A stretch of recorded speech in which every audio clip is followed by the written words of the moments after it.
Wild boars, powerful, clever, and shockingly adaptable, are reshaping landscapes across the US and around the world.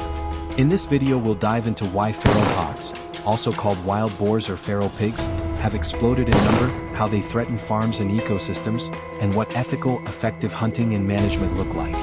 Whether you're a farmer protecting your livelihood, a hunter wanting to practice safe, responsible methods, or simply curious about the animals that are rooting up American fields, this is your quick guide to what's happening, why it matters, and what you can do. Wild boars are built to survive. They move in sounders, family herds that travel together, and are most active at dawn and dusk. Their compact, muscular bodies are ideal for rooting. They can tear through soil and vegetation with astonishing force. That versatility lets them live in forests, wetlands, croplands, and even the edges of towns. They're opportunistic omnivores. Roots, tubers, fruits, fungi, eggs, small mammals, and sometimes livestock are all on the menu. As natural predator numbers decline in some regions, feral hog populations can expand quickly, making them an increasingly visible and costly presence in many U.S. states. For American farmers, feral hogs are a costly menace. These animals dig up fields searching for food, ruin young crops, damage irrigation systems, and spread invasive plant seeds. One boar's rooting can obliterate a farmer's hard work overnight. When whole sounders hit an area, economic losses multiply. Beyond crops, feral hogs erode stream banks, degrade wetlands, and harm ground nesting birds. They also carry pathogens, like pseudorabies and brucellosis, that threaten livestock and, in rare cases, human health. The combined ecological and economic impacts mean landowners must take the issue seriously rather than assume it's just another animal. Because of this damage, wild boar hunting and coordinated control programs have evolved from tradition into essential management tools.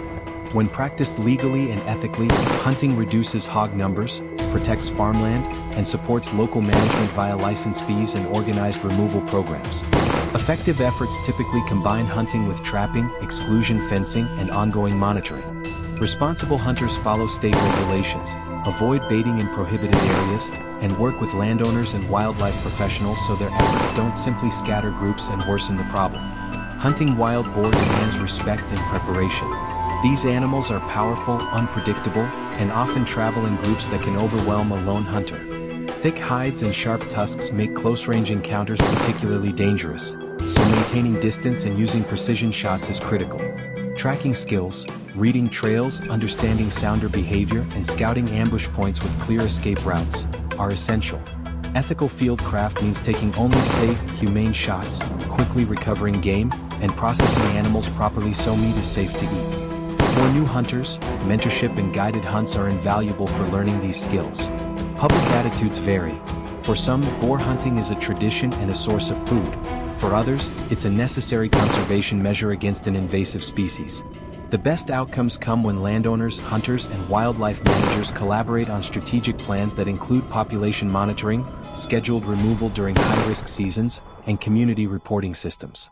Local regulations differ widely, so always check your state wildlife agency's rules before taking action.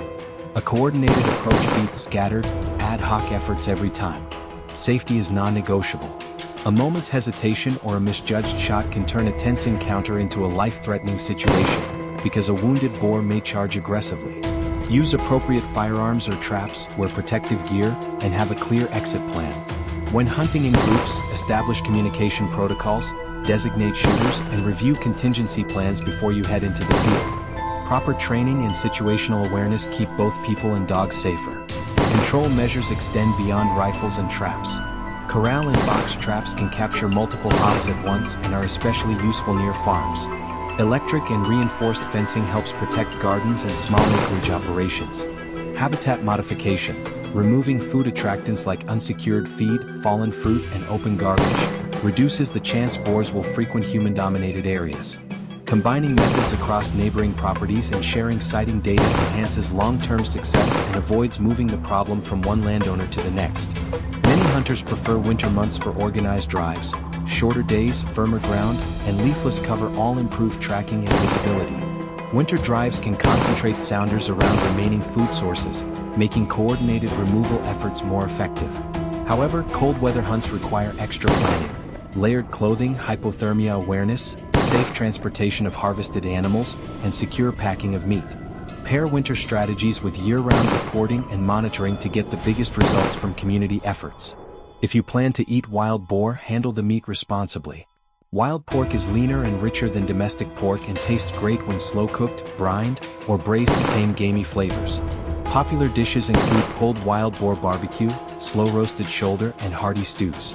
Still, wild pigs can carry parasites and pathogens. Always follow safe field dressing practices, consider inspection when recommended, and cook pork thoroughly to reduce health risks. Proper butchering and refrigeration matter. Don't skip them. Disease management and biosecurity are critical. Feral hogs can carry swine fever, pseudo-rabies, and other illnesses that harm domestic pigs and sometimes affect wildlife. Hunters and landowners should use gloves when field dressing. Avoid keeping domestic hogs separated from wild populations and protecting feed and water sources reduces the chance of disease spillover. Legal and ethical considerations shape long-term solutions. Each state has different rules about hunting methods, trapping, transport, and seasons. Poaching and unregulated removal can make control harder by scattering animals and increasing reproduction. Support science-based policies, participate in cooperative removal programs, and prioritize humane methods. Funding monitoring programs, researching fertility controls, and developing humane removal techniques help make management smarter and more acceptable to wider communities. Your sightings and stories matter.